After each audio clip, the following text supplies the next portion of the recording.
But when I'm talking about plant medicine in terms of how my dad and I have healed not only our relationship, but our relationship to many people in our family, I'm referring specifically to psychoactive, psychedelic, hallucinogenic plants. What was really helpful in my journey was specifically ayahuasca. And ayahuasca has the chemical compound of DMT.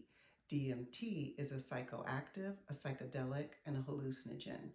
And where that seems like it would take someone on a trip, a wild trip, for me, it just really took me through the lineage of my family. It showed me things I needed to see about myself, about my father, my mother, and all of the generations before. It's also a purgative. And so there are some psychedelic plant medicines that cause you to regurgitate or have bowel movements. And this one, when I regurgitated in a particular ceremony, I feel like everything came out that I had been holding in. That was resentment, anger, frustration, pain, my story that may have not even been the true story. It all came out. And I mean, days after, I was able to go and see my father. I had so many things that downloaded in that first journey in 2019. I had no intentions of going back and ever doing plant medicine again. Like, why would we do this stuff again, right? So I was good. But when there's something for you to get, you're called another time. And that's what happened. I was introduced to another shaman, a man of color, and I was really interested in what it would be like to journey with this plant with somebody of color in a space with everybody being of African descent. My first journey was not that way. There were 18 people and there were only 3 of us that were of African descent. And it was obvious that the 3 of us were journeying with the medicine in a very unique way that the other participants were not. So I and the person that invited me on the first trip, we really wanted to see what would be the difference. And we found the shaman from Guyana, also a Black male, and the ceremony that he led was different. There was a different energy in the music. There was a different vibration. You've sat with him as well. And you can sense it. You can feel it. Yeah. And the way that he led the ceremony, things were moved in me and out of me. I didn't purge at all on my first journey, 5 days, 4 nights of medicine. There was no purging. It was just tons of downloads and information. And then that journey with him, there were tears that weren't crying, but a release through tears. And that regurgitation was so forceful and it came up. I mean, I just knew as soon as it came out what it was. I could see the totality of the reality. Okay. I already knew from talking to my father's father. I went and sat with my grandfather for his 93rd or 94th birthday. And I interviewed him and asked him questions because I had already been going through my spiritual journey. And part of that spiritual journey was you have to forgive. And the only way I could forgive was to understand. So I needed to go sit with my grandfather to ask him questions to help me understand why my father was the way he was. And in interacting with my grandfather and getting answers, I was already on a healing journey. But sometimes there's things in us that our mind is saying one thing, but our cells and our heart are just not completely in congruence with. And for me, not ready yet. That's right. We're not ready yet. Not ready yet. We think we are. We're saying it with our mouth. Oh yeah, I've forgiven. Yep, I've forgiven. Yep, I've forgiven. But really you haven't. And you just don't know until you know. And when I purged, I knew. Oh, okay, thank you. And then 5 days later, I was at his bedside. First thing you say to him is, "Hi, Daddy." Okay.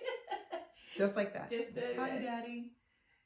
And so, I mean, how was that for you? Like, well, first I want to say it wasn't just me, it was my brother as well. Okay. So my younger brother, named after my father, named after my grandfather, is always down for family to be together.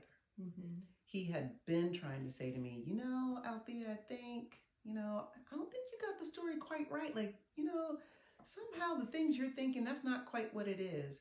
I'm not trying to hear that BS. Whatever, you go ahead. You don't know. You don't know. But he was right. And so when I said to him, I think we need to go see Daddy. I didn't have to ask twice. He was like, okay, when are we leaving? And he had his bags packed and was ready to go. So when he opened his eyes, he didn't just see me, he saw both of his kids. And I think that is important because of the weight of it, right? Wouldn't you agree? Yeah, I really can't talk right now. So. And so to see my father, his facial expression, one of like pain and the labored breathing and all the cords and everything attached, I literally had no feeling except peace. No matter what he opened his eyes and did or said, if he opened his eyes, I was at peace. And when he opened his eyes, that's why I smiled and said, hi, Daddy. Because he opened his eyes. Yeah. You didn't have to open your eyes. You could have opted to go down a different path. But I still would have been at peace because I had made peace. He could feel the unconditional love that came from that. So here's what happened. He opened his eyes. I said, hi, Daddy. And he immediately started to cry. And do you remember what you said? You said, you're here. You came. I thought you didn't love me anymore. Which is why I said, I love you.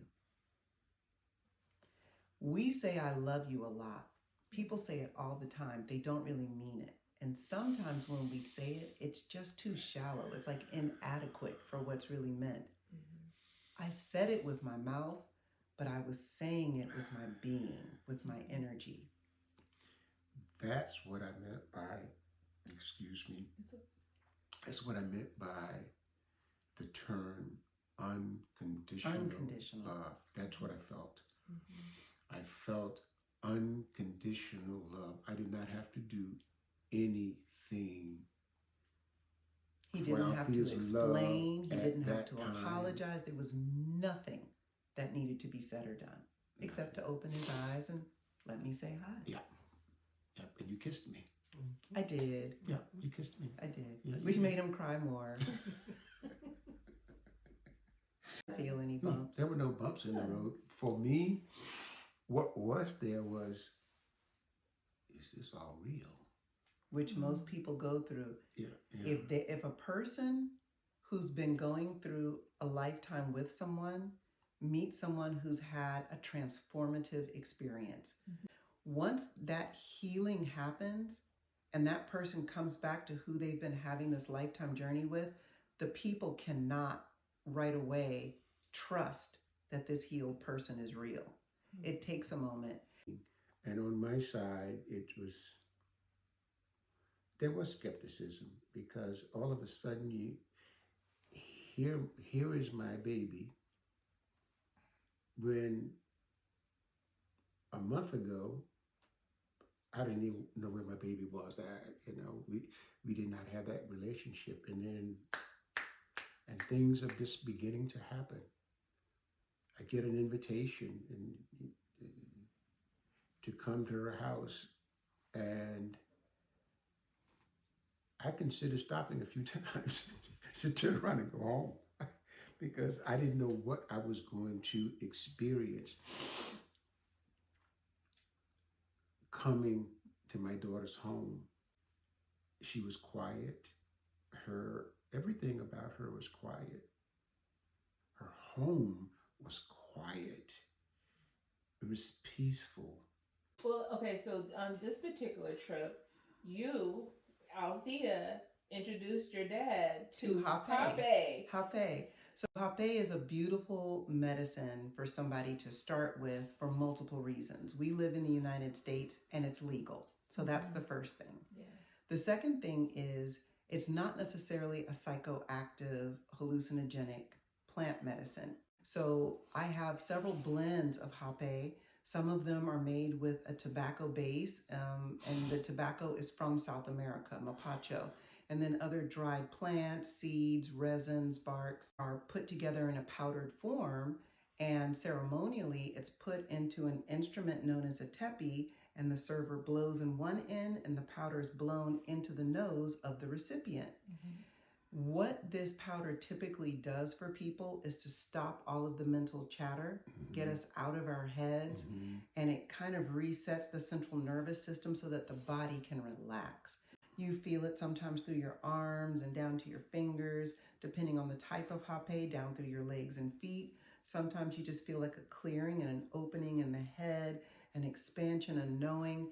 And I knew that my father was so in his head with thinking and analyzing and reading and working. And when I came to him in the amethyst room of my soul space sanctuary, he was like deep into his laptop, typing and working, and books and papers were around him. And I was like, it's the Hape that he needs so that he can relax here and be in the peace of my home. He's not going to be able to do it if I just suggest it to him. Nope, would not have worked. And so I gently You did. and lovingly You did. and slowly You did. recommended Hape. If he said no, I would be okay. It was because I really trusted my daughter. I did not believe that Althea would have given me anything to hurt me. Because all of this was that new to me. Hape, plant medicine.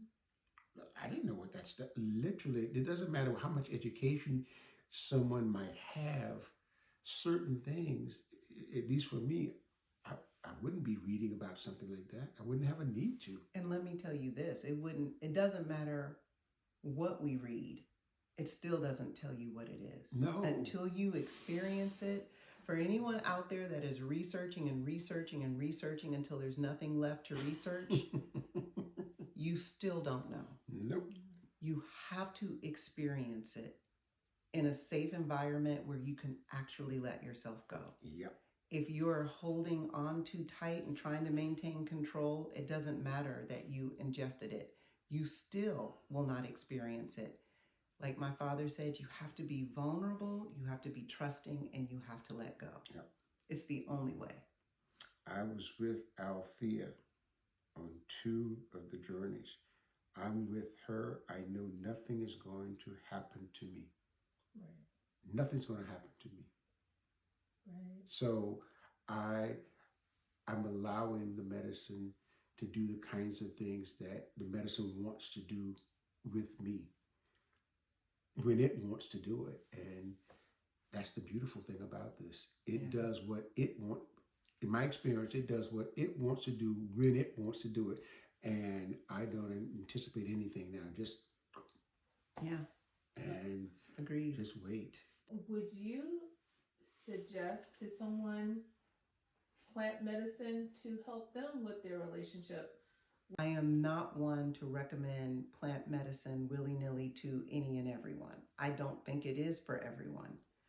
I think that if a family has already tried doing some things like therapy, having a mediator come and be a part for conversation, I think some things have to happen first. Plant medicine is not an end-all, be-all, and the only solution, and I want to be really clear about that. But I think for families that have deep, deep trauma that go back generations, for one person in that lineage to be trusting and do the plant medicine, it is a help and a beginning, because it just takes that one person to get healed to touch another person who's still in it.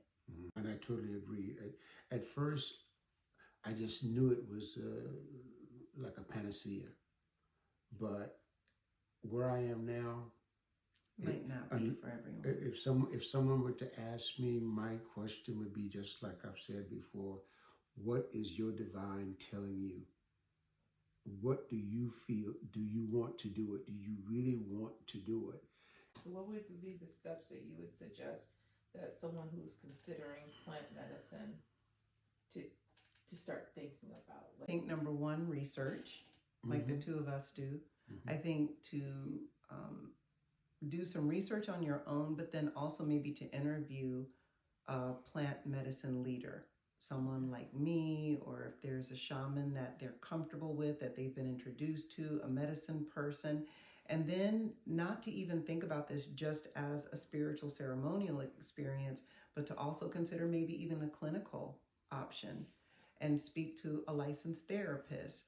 Talk to somebody that might be offering psilocybin mushroom or ketamine in a more medicinal way, in a clinical setting. Right. Oh, okay. What is next? We don't know. Okay. Yeah, we don't know. We don't. You know. Peace and light. Peace and light.